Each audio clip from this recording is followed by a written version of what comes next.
Hello, everybody. Welcome one, welcome all, and welcome back to the Believe in Iowa State podcast. I'm your host, Tyler Carter. And I'm your host, Cody Betsiolo. Cody, man, what a game. But obviously, we have some important news. She's back. You want to tell us who this is referring to? Yeah, so if you've been following the women's basketball team for the last few weeks, obviously there's been a star player that's been missing. But safe to say, according to her Twitter, she may be back. And if you're on the YouTube stream, I'm referring to Addie Brown for the Iowa State women's basketball team. She has been out since January 4th with a back injury. In that time, Iowa State they went from being undefeated to losing 5 straight to now winning, no pun intended, 6 of their last 7, including a win on Sunday against Kansas State. So I think this good news comes at a really great time because Iowa State's geared up for potentially trying to get better than a 7 seed. That's where I have Iowa State right now. And one thing I do not want for the ladies is to be matched up against like one of those top 4, like the 1 seeds, like a UConn or a UCLA in the second rounds. If you're Iowa State, this is great news. Addie Brown brings a lot to the table. And I mean, we saw what happens when not just her being out, Anna Jackson being out, but Arian Jackson's been back. She's been a really nice piece. And Iowa State, to their credit, has found a way to win without Addie Brown. And now you bring her back in, and you know what she can bring. She can bring just about scoring at all 3 levels. And also, you no longer can just do what I think a lot of teams did during that losing streak, was just triple team Audie Crooks and whatnot. And you got to, because of Addie Brown's threat from 3, you got to get another body on her, which probably opens up Audie Crooks. And maybe, just maybe, this allows Iowa State to get back to what they were when they were on that undefeated run to start the year. Yeah, it's going to be interesting to see how they gel when she comes back. That's one of the things that we've been talking about the last few weeks, and now that she's finally back, maybe they can go on a run, and maybe they can go on a run through Kansas City, and maybe they can improve their seeding that way. Mm-hmm. And yeah, I mean, in her absence, we've seen the emergence of Ariana Jackson. She's shooting at about 40% from 3. Jada Williams, we've seen Race Beatty, and Reagan Wilson, Kenzie Hare. Those have all been they've stepped up in a way. And now that you bring Addie Brown back, I think this team is even more they can be a bigger threat in late February, come March, and make a push maybe. And we're going to get an immediate look at it tonight because the ladies host Arizona State at 6:30. I believe that game will be on ESPN+. I'll have to look at that just to be sure. But that will be a great way to see where how the team looks back, because Arizona State, to their credit, and I'm going to just do a quick preview of the women's game tonight. Arizona State's off to probably their best start in years under first-year head coach Molly Miller. They are led by Elliott, a senior guard out of Detroit, Michigan. She leads the team in scoring with about 17 points per game. McKenna Brackens is a junior forward who is going to definitely be kind of matched up. I'm expecting her to match up against Addie Brown. And then a familiar name for some people who may recognize, if they remember the LSU team that BI won the national championship last year, Cola. She's on this Arizona State team, and they're led by first-year head coach Molly Miller, who's got him into this great position. And she's done a really good job of turning around Arizona State. So this has implications just for Big 12 standings, and both teams are looking to better their seed in Kansas City and perhaps into the tournament as well. So this should be a pretty fun game at Home Coliseum tonight. Yes. So fans, if you aren't doing anything tonight, go out to Hilton and support the women. Mm-hmm. All right. So from good news on the women's side, we want to talk about the men's side of things because big Monday, and the Big 12, they've delivered the last few big Mondays before Houston, Iowa State, and this one did not disappoint. I think this was probably the best big Monday we've seen from the Big 12 this year. Yeah, I agree. You talk about just it was absolutely a game of runs. You saw that Iowa State won a run. Houston scored first 5 points to start the game. Then Iowa State won a 14 or 13-0 run to take the lead, and it was absolutely insane. And then we went on a run to end the half, and then they went on a run, and it was just back and forth. Yeah. So yeah, just overall, that first half, that was about as good of like shooting as you could get from from both teams. And I mean, the big takeaway I have is like, yeah, like I always say with the big one, Kings to Flemings. I mean, if people weren't talking about Kings to Flemings enough already, this one, people now you got to start to talk about Kings to Flemings as one of the best freshmen in the country. 22 points in this game, and he looked like an NBA veteran. Yeah, man. He was absolutely spectacular last night. There's no words for how good he was. And then Chris Sinek, the forward, he spotted up from three. I didn't even know he could make that type of shot, which was that was absolutely shocking to me. And then just that little sequence before, we got that 2-point basket, and then the next drive, the next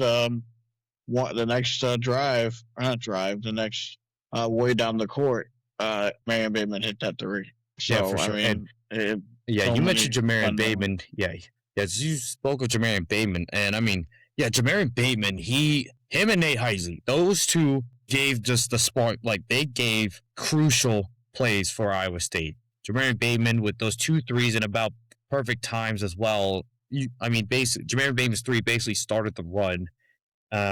It started the run, and then Nate Heisey essentially finished the run with with their performances. Just because I think Nate Heisey talked about this too in the post game presser. He basically said he told Jamarian Bateman that like one of us is going to hit a crucial three in this game, and what happened? Both of them did. Totally true. We're gonna go ahead. Yeah, and ESPN too, they were gonna milk that thing about Nate Heisey because obviously his sister's Taylor Heisey is playing in the gold medal game tomorrow, so and we know Nate Heisey will be watching that game too. So, but the whole Heisey the Heisey family stock is to the roof right now, and especially if you add in a gold medal for Taylor, that thing's just gonna shoot out. Like that thing's gonna be all the way in outer space. So man, like you look at the game flow and right here and the win probability for Houston. So let's look at the game flow right now. You see the line right here for Houston.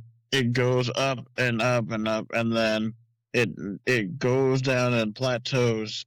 For Iowa State, you see right here as it goes and goes and goes, their chances of winning goes up because there were 9 lead chases in this game. Then you look at the win probability. At the beginning of the game, it was at you get it see. Mm-hmm. Yeah, This was just a back and forth that I was expecting, and basically, this is what you get every time Houston plays Iowa State. Those are 2 teams that have identical DNA. And then let's take a look at the box score. I mean, a great day by Iowa State, just team stats wise. You saw that they only had 3 turnovers, which is really, really good. And if they really want to go far, we can't be turning the ball over. Well, the fact that we only turned it over 3 times against a defense who forces turnovers, they tried to turn us over, but they didn't get anything. And I think that. I mean, ever since I think turnovers was a stat, this was the lowest number of turnovers that Iowa State committed in a game. And it just so happened. And I mean, that was crucial too. One thing that I think and the free throw shooting, I mean, that thing continues to frustrate me.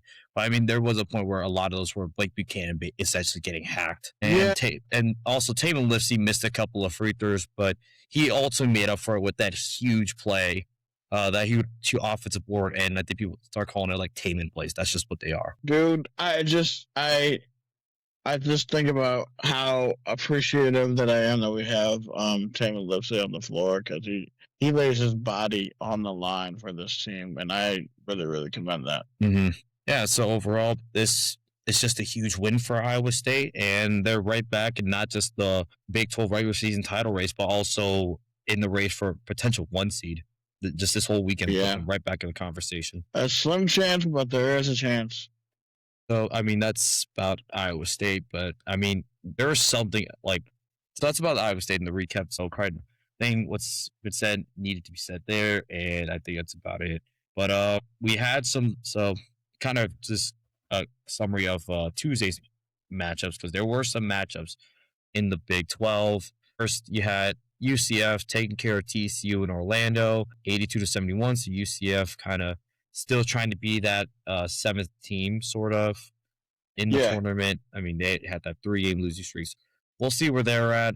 And then Kansas State, freshly off the heels of fiery Jerome Tang, beats Baylor 90-74. And if you're Baylor, you got to be embarrassed by this. There's no reason you should have lost this game. Yeah, you lost to a Jerome Tangless K-State team. Yeah, this team has hit rock bottom. You got to think that their best effort thus far was keeping up with Iowa State and Hilton. So I think they've fully thrown in the towel. Yep. Yeah. So, but I mean, the big result out of this is Arizona State beating Texas Tech. Man, what? Let's take a look at this. Yeah. So, sorry.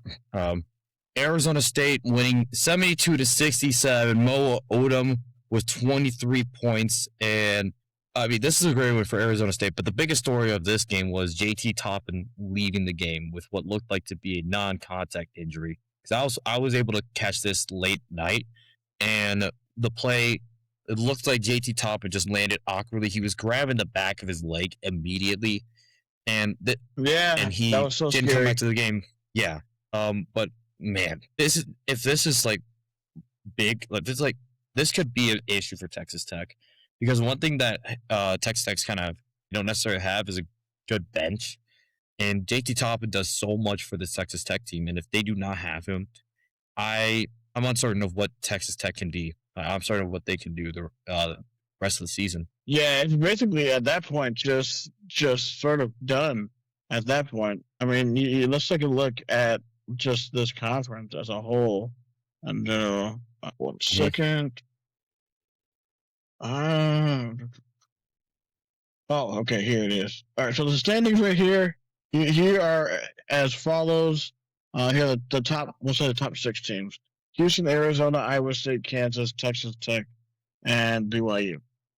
And with Texas Tech losing, that sort of gives Kansas a sort of a cushion, because they host KU next Monday. Or not KU, they host Houston on Big Monday next week. It's really going to be interesting to see how they respond. Yeah, we see Arizona, well, they were up, but I just, everything's and stuff. But you look at, these matchups coming up. Houston, Arizona on Saturday. You have Houston and Kansas playing one another. Like, this is about to be cinema, dude. Then you have Iowa State going on the road against BYU. And really what ISU can hope for is just to win out and get a share of the conference title at this point. I guess for you as an Iowa State fan, does it really matter to you if we win the conference or not? I think when you have yourself in the conversation, it would be a definite bonus for sure. But I'm thinking maybe your bigger priority is probably better seating. Now you are in the race, you do have to kind of consider that. I mean, you just got to take care of business, and everything else will fall in place. But I think me personally, I would rather have a better seed in the tournament. But it would be so much nice. It would be nice. I mean, you can probably still have that as an addition to, in addition to, of course, winning the regular season title. But you do have some help coming, because you mentioned Arizona. Houston and Arizona do play each other in the Fertitta Center, so you're guaranteed. Baby, you're guaranteed. What? Yeah. So that is going to be happening on Saturday. So you're guaranteed at least one of them will lose. They'll drop a game. But mention Arizona, they also have to play BYU tonight. And the big thing with Arizona is I don't think they don't look like they're going to be having co-compete. So they lose a big piece. But this one's in the McKale Center. It's in Tucson. I would expect Arizona to kind of take care of business after dropping 2 straight in the last week, because I don't know what BYU is going to look like without Richie Saunders. Well, you do also have Kansas traveling to Oklahoma to still want to take on Oklahoma State. So see how that happens. But it looks like you've got the Big 12 men's basketball tournament bracket on. So I guess you take it away while it's up. Yeah. So basically, now that since this is a 16-team league, the top 4 teams will have a bye. So you look at probably 13 through 16 are going to be playing on Wednesday.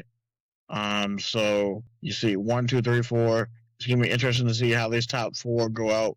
But now the good thing is, with that Texas Tech loss, let's say if Iowa State were only to lose one, and that one isn't the Tech, we would be able to have the tiebreaker over Tech and basically ensured ourselves of playing on Thursday.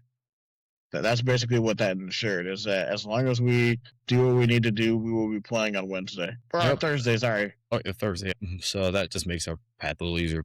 Okay, we talked about the Big 12 tournament. Did you see who they announced as like doing like the after party or whatever? No, who they announced? Oh, I need to go find it, but oh, yep, I got it here, so I'll just go ahead and share it. Yeah. They are apparently, so the Big 12 decided to bring in DJ Khaled to the Power and Light District for the Big 12 after. Like, what? Oh, man. No. We the best. I said this too in a tweet. I'm like, if you're there, like, imagine you do this. You take a drink every time he says, we the best, or it says another one. Another one. Oh, my God. You're not going to make it. No, yeah, no. You're not even going to be able to, if you're there and you hear it, you're not even going to be able to leave by the end of it.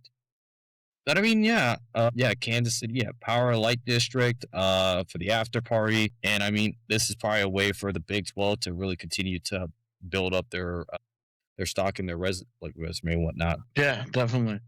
I mean, like, do you have any plans on going to the Big 12 tournament? I don't think, because I think that's like right before spring break. So gotcha. Yeah, probably won't be able to make that. Gotcha. I guess I'll just watch in like my own place or something, and I'll be cracking a few brews, just sitting there. I might just not just watch that, but I might be tuning into like Champ Week, because there's so many conference tournaments to be happening. Yeah. ACC, and everything. We get to March. That's when I'm just gonna hopefully have a bunch of monitors set up so I can just watch basketball.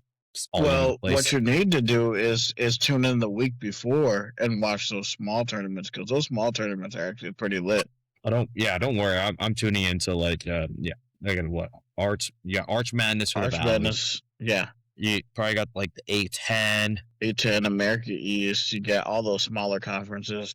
Yeah, because maybe you could find like a potential Cinderella or one of those like spoiler people, like one of those people who could get an upset in the tournament. So definitely, that's gonna be the full sicko right there. I was like, imagine you're just sitting in class and like, yeah, you're just there. You're like, what are you watching? And yeah, I'm just watching some random like America East tournament game. Yeah, Vermont, UMBC. I mean, we saw UMBC beat Virginia, so yep. And I think it's possible, especially for the America East. Yep, it has been. Yeah, it has been a few years, but I could see maybe something out the American, potentially South Florida is looking pretty solid.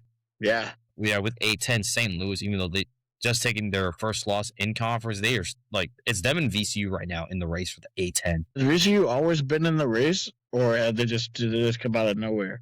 They are 12-2. Okay, so they've been there the whole entire time. So they're a game behind St. Louis for the 8. Wow.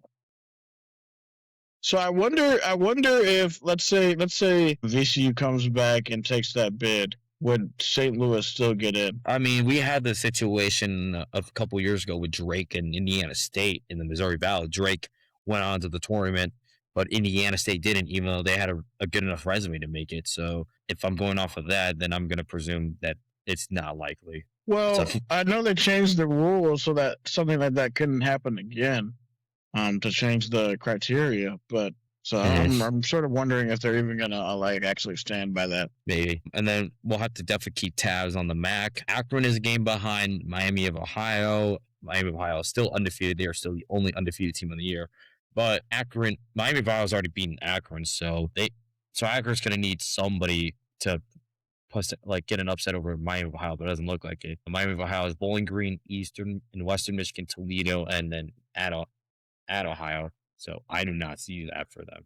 Akron, it's just that loss to Troy. It's still lingering around, but we'll have to see what happens in the MAC and see if Miami of Ohio remains undefeated through Champ Week. Wow. Yeah. So let's just talk in hypotheticals here. How high do you think Miami could be if they finish the season undefeated? Because I see them probably as like an 8 seed or a 9 seed. Unfortunately, which means that you're going to be facing a 1 seed like in the second round. Yeah, that probably is where I would have it. Just given like the MAC isn't necessarily the strongest mid-major. I mean, there's like you got to reward Miami, Ohio if they do just go undefeated the whole year in some way, Right. shape, or form. So yeah, I would definitely see him as like an 8 seed. Okay. I think somebody else you have to look for out of the Mountain West is Utah State. That's another mid-major. Yeah, they're solid. Right. They've been solid the entire year. Yeah, I mean, I would love at some point to just go out to a game in Logan, Utah. One thing I would go out there for would be definitely that. Well, I'm just glad that their student section is back to what it was, because it was like that in the mid to early 20s when BYU was in that conference. Oh, so I think think CBS put like a thing where it's like for one of the brackets, like one of the regions, Michigan was the number 1 seed, and they had Appalachian State as the 16 seed. If that somehow happens, and I think someone replied like when I made a tweet that just said the madness, it said like Appalachian State blocks a game-winning 3 by Michigan to win the game. I'm like, oh no. The shot is Appalachian State. We're one of the greatest upsets in sports history. Imagine they do that again. But Michigan would never live that down. They'll never hear the end of it. They'll never hear the end of it, even from Ohio State fans. Like, how in the world do you twice in the same century lose to Appalachian State as a number 1 in basketball? Like first in football, and then you lose to them in basketball. Yeah, man, it's absolutely nuts. Yep, that's just the beauty of Martin. I mean, I don't know. Somehow he managed to get to bracketology talk, but just left the mid majors. But looking at the power conferences, they've essentially ran away with the conference. They're 2 games up on Virginia. Virginia does not like. Yeah, well, they do play Virginia, but still, as of right now, with the status of the ACC, North Carolina, they just got the doors blown off of them by NC State.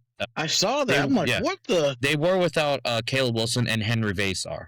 So, okay. So that's kind of like a caveat, but still, they get blown out by the Wolfpack, and that Wolfpack. I mean, North Carolina is like, North Carolina. I don't know. Like, I was talking with like a North Carolina fan. He said like he probably wants Hubert Davis fired for this. Yeah, like I see Carolina probably as like a 5 or 6 seed. Yeah, and some Carolina fans will probably want him fired for that because again, this is just the cloth they come from, being like a perennial national title contender. They expect to at least make the Elite Eight every year, go to the Final Four, win a national title here and there. So that's just the difference they have. But I mean, Virginia, they've got themselves a pretty nice year, and they'll get an opportunity to potentially beat Duke as they play them on the 28th. But before that, Duke does have to play Michigan. So that Duke and Michigan that'll be for 1 seed implications on Saturday. Yeah. Before we get into BYU, we're going to take a look across just obviously the Big 12 and just nationally. We obviously looked at these games earlier that happened on Wednesday, but we're going to take a look nationally because there were some games that happened nationally. Oh yeah. So nationally, so on big Monday. So before the Iowa State game, we had number 3 Duke just absolutely piss pound Syracuse in Cameron Indoor Stadium. They put up 100. Cam Boozer with 22 points, and Duke is just a wagon. They are a wagon. And I think them and our game was the only one on Monday. But Tuesday, there was some pretty nice matchups. There were some nice matchups on this day. There sure were. So let's get it started. Number 1 Michigan goes into Mackey Arena. The score really doesn't do it justice, but Purdue loses another one to a top team at home, 91-80. And Purdue still have a solid season. They destroyed Iowa, but they still cannot. They're just a step off this year, competing with top teams. Yes, Purdue. Man, I mean, them losing, I think it kind of helps us now because we're at the point where that window isn't going to age poorly. Because now, we're at the point in the season where it helps us with seeding and potentially knocking them down a peg. You know who else kind of helped us? Iowa beating Nebraska. Oh, yeah. Iowa Stars went off in this game for 25 points. And as Iowa wins a slobber knocker, 57-52. The news in this game was Fred Hoiberg. Yeah. So in the handshake line, I mean, the video's been circling around the state of Iowa the last 12 hours or so. Yeah. So you had a fan rush onto the court, and he was and he was right about Fred Hoiberg's face. The camera goes up, and Fred Hoiberg just knocks it away. And basically, you had an uproar between people who said Fred Hoiberg was right doing that, yet certainly Iowa fans saying that Fred Hoiberg was in the wrong for doing that or whatever. He should be like, I don't know, maybe I'm just being hyperbolic, but from what I'm seeing, Iowa fans are absolutely outraged and calling like Fred Hoiberg classes for it. I think what I'm seeing, what I'm understanding is it's kind of like for me, if I'm rushing the court, I'm not going to care about like getting like right up into the face of the losing head coach. I'm going in there enjoying my buddies and we're just having a good time. But the internet's gonna internet. Well, I think we'll just leave it at that. But Well, I'll yeah, say we'll leave it this. at that. Iowa fans are going to Iowa. So, Yeah. But I mean, this is like probably like a win that I think a lot of like Iowa fans were saying that they needed in order to really legitimize kind of the Ben McCollum era at Iowa. I think this is where it legitimized yeah. like, okay, now they actually have that signature win. They now have a good reason to show up to these games. So this is gonna probably be what helps them kind of build back up Iowa basketball. So I have to look out for them potentially in a few years. Yes, for sure. Let's see. Number 12, Florida gets a good another win. I believe that's like 6 or 7 in a row now for Florida. They win at home 76-62. Alex Condon with 20 points as Florida is looking to prime themselves to win a regular season title in the regular season title in the SEC. Michigan State, they just put the clamps on UCLA. They win 82-59. Colin Carr with 16 points. But I mean, again, this is kind of like the Nebraska Iowa. It wasn't about the game itself. It was kind of the antics that went on. Right. Man, Mick Cronin, there needs to like be a conversation about what the hell's going on with Mick Cronin at UCLA. Because I mean, first off, you see him basically eject 2 of his own players after what was it, a hard foul or whatever. Yeah. And then in the press, and then in the post game, he kind of like goes up he basically got his panties in a twist when he was talking to reporters, say, "Yo, you raising your voice like that at me or whatever." He's kind of like uptight or whatever, and he's just like, "Yeah, like or whatever." It's just ridiculous. Like, I mean, we see people like Mick Cronin for a while has kind of been like one of those guys that like nobody really likes, and I think this further confirms it. Yeah, he's not a very likable guy. He wasn't a likable guy when he was at Cincinnati either. He did the same exact antics there. Let's see what else. We're looking down. You mentioned St. Louis going on the road to Rhode Island and winning. Louisville goes on the road to SMU and survives by 10. Jerron Pierre Jr. Did you mean SMU got the win over Louisville? Yes, sorry, my bad. Yeah, I was like, sorry. Wait, yeah. Pierre Jr. were 25, and this is what means. I don't know what to expect out of the ACC. I have no clue. Like, I wasn't really able to watch this game because not too like that. But Louisville, man, it feels like it's just been inconsistency from them. Yeah, that's really what it is for Louisville. Louisville has been very inconsistent this year. That's why they're 8-5 in the ACC and not near the top of the conference. So you look at that, and that this is sort of a bad loss for them since they wanted to be maybe in the top half, and this would have put them a half game behind NC State if they would have gotten the win. Mm-hmm. Yep. So just seeing how many ACC teams they're going to get in, I would guess Louisville. They should still be a team, but I would be curious to see what seed they will be at. Yeah, no, same here. Let's see. Any other notables? Miami gets another win at home. Trey Donaldson with 32 points. Miami survives Virginia Tech 67-66. Let's see what else. And really, there really wasn't that much other action, to be honest. Well, I mean, Wisconsin getting absolutely dog walked in Columbus after beating the crap out of Michigan State. That is certainly something. Yeah, that was crazy. This game was not good. Like from what I was reading, I only saw the box score, but it sounded like it was not competitive at all. Miami of Ohio continues their undefeated season with a win over Massachusetts, 86-77. Rhode Island with a huge win over St. Louis, handing St. Louis their first conference loss, and the court rush wasn't great, but hey, I got to give it the A for effort. A for effort for Rhode Island. Yeah. So Tuesday, it's a little bit quieter, but I think Wednesday, we talked about the Big 12 matchups. I think those are probably about as good as they're going to get from what I've seen. Let's take a look. Actually, there are a couple of decent matchups on this Wednesday. Number 5, UConn hosts Creighton. UConn is just basically looking to just stamp out the Big East title. They're trying to kind of keep St. John's at an arm's length. St. John's currently is a half game behind UConn in the Big East, so that's gonna have some this is just gonna be more for UConn trying to make sure that they secure another Big East title. There is a top 25 matchup going on Tuscaloosa between John Calipari's Arkansas Razorbacks and the Crimson Tide of Alabama. Virginia heads down to Atlanta to take on Georgia Tech. St. John's will head to the Pfizer Forum in Milwaukee to take on Marquette. And then number 10, Illinois heads out west in Los Angeles to take on USC.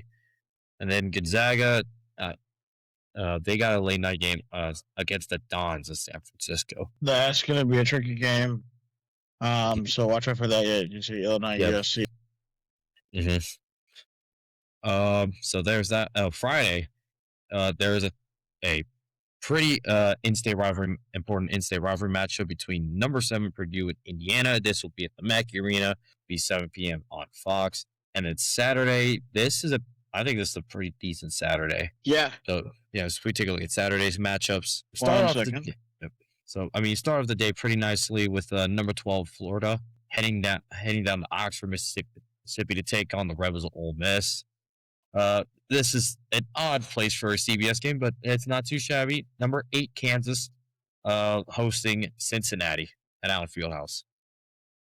The game was on CBS? Yep. So I expect so the CBS basically is telling us, you're about to witness a massacre on live television. I would be surprised if this thing isn't a 20-point blowout of Cincinnati. Yeah, I mean, it wasn't as bad as the that one Saturday where they had all those Big Ten blowouts. So I guess sometimes we just got to endure with the garbage. So, yep. But I mean, you start off on I would say it was just on ABC, so I'll just take a look at that. I mean, you start off at noon with number 16 North Carolina taking on Syracuse, but then we have a top 5 matchup in the Fertitta Center. We kind of alluded to this. Number 4 Arizona heads to the Fertitta Center to take number 2 Houston Cougars. That is going to be a great game. There's a lot of different scenarios that definitely matter. That match standing wise. Houston can basically just wrap up again the Big 12 for the 3rd straight year if they can sweep these next 2 games.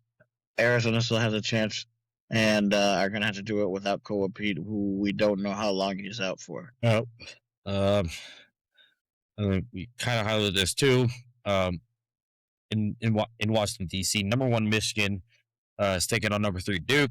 Mentioned that's going to have implications for seeding for who's going to be a number 1 seed. Illinois stays out west as they take on UCLA, and then this is a Big 12 After Dark special.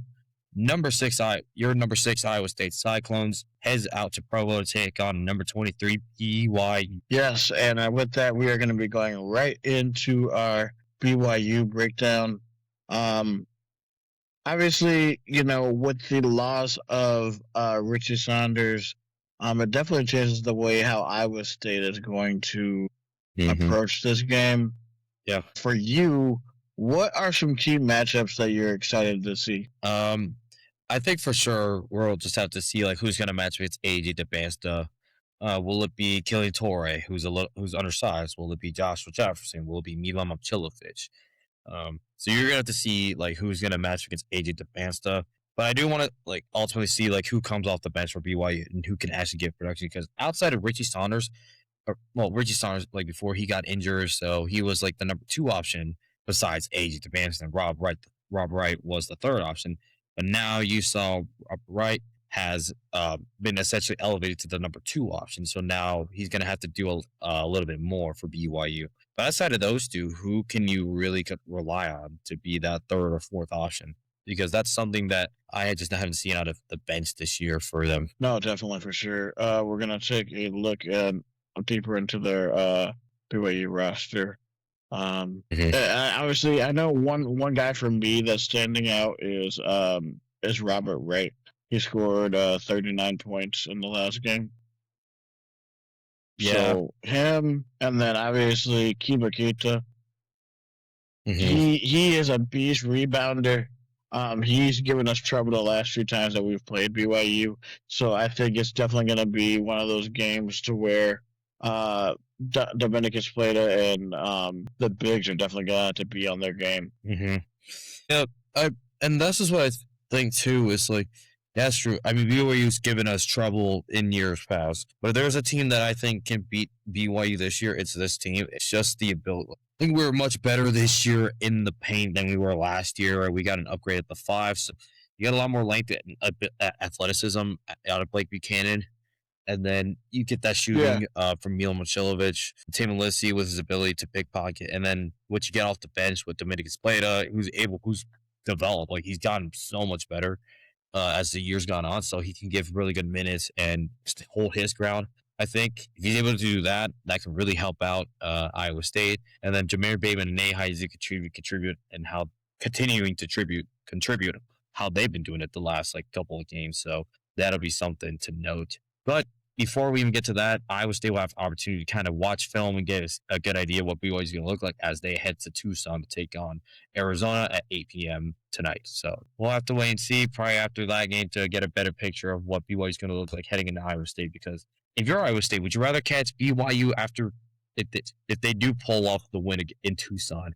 Would you rather catch them then, or would you rather catch them after they lose in Tucson? Probably catch them then after a win, because they're going to be very, very high, like very, very low. Usually, you don't want to face teams when they're very, very low, because in the next game they could come out like pissed off, and then you can have all this game plan that just come out and just usually destroy you. Yeah. And the thing is, BYU. Well, I mean, obviously it's Richie Saunders. Like they competed with Arizona. Granted, it took like 30 or so minutes, but they did compete in the last 10 minutes. So there's something there that they want to be able to do. And obviously, Cole Pete being out, that could probably help out BYU in a way. So if you're BYU, ideally want to be able, because we got to see what BYU looks like without Saunders. Just like because the way they've been like kind of game planning is just it's been weird, because it's like it's 2 possessions, AD DeBansta, 1 possession, Richie Saunders, 1 possession. You have Robert Wright scoring. So I just need to see more out of BYU and like moving the ball and finding other guys and whatnot. I mean, the question for me is, I guess, and like you said, we'll find out tomorrow, and especially when I go on the show, who is going to step up for them as a third guy, because you're really leaning in a lot on DeBanza and Wright. I would say Wright did well last game with 39 points, but it like I know for me, like we can just start talking about keys, but like for you, what do you want? What are 3 things that you want to see this cycling team do to get the dub in Marriott? I mean, obviously, this game is like going out west is never easy, so it's just adapting to the environment and the altitude. So having that would be the big thing. Number 2, just continuing. So basically, add on what you did to Houston, like limit those turnovers the way that you did against Houston. You add that to kind of a shooting performance, maybe what you did against Kansas. So if you're able to string those together, that'd be nice. And then number 3, we still need like that edge. We got to keep the edge that we've had these last 2 games. Like, and this is the time where you got to have that killer instinct. And Iowa State's shown in the last 2 games. So why not continue it throughout the year? Because you're like, this is one of the 3 ranked teams you're going to play to end your season, because it's this Utah trip at BYU at Utah. Then you get Texas Tech at home, and then it's another turnaround to Big Monday against Arizona Tucson, and then Arizona State at home to end the regular season on Senior Day. So realistically, I need to see Iowa State have an ability to really finish this thing strong and get to the finish line with number 1, everybody healthy. Number 2, you aren't like satisfied. That's what I want to see. You got those 2 wins; those are great, but you gotta just be able to move to the next game and really keep that killer instinct on go from the start. Yep, and this is gonna be. I know for me, 3 things I'm looking at right now are: 1, for me, don't let BYU get hot. Don't let them get open. Obviously, you see with doors being open, it almost cost us the first half of the Colorado game. So I mean, you think about that, and I mean, one thing I want to see from me is crash the boards. You saw what we did against top opponents these last 2 games. Now, this is still a top opponent. Obviously, Saunders in here, but Kiba Keita is not going to let you get it easily. So the bigs have to across the glass. Number two, I think for me is keep Milan going early and often. Let him hunt shots, let him make threes, also share the ball. And third is to do not let this crowd get to you, because the more time that you let them in this game, that team has broken records for how loud it's been. So like it's absolutely nuts up there. For sure. Yeah, like that Marriott Center, they're going to be rocking because they probably are looking at like they're looking at shots, but they're focused on Arizona right now. So we'll just have to see how they look after this game to get a better idea. Because some things we could say here may not, don't necessarily age well because of what happens tonight. Yeah, that's very true. I guess we'll do our predictions.